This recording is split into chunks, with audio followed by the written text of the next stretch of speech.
কইনাজনী আৰু ঘৰৰ পৰিয়ালটোৰ কাৰণে এইকণ সময় বৰ দুখ লগা।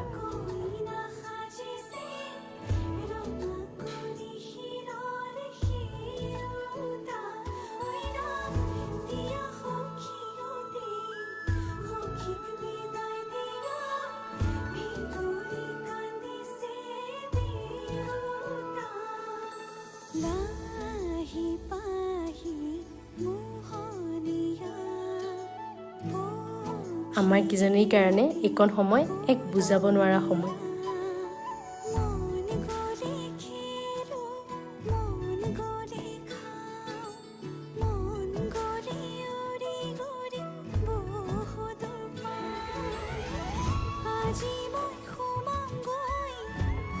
এয়া আমাৰ নুৱা পৰ্ব প্ৰায় শেষ হৈছেহি। আকৌ এটা ভিডিঅ'লৈ পুনৰ আহি আছোঁ। তেতিয়ালৈকে বাই।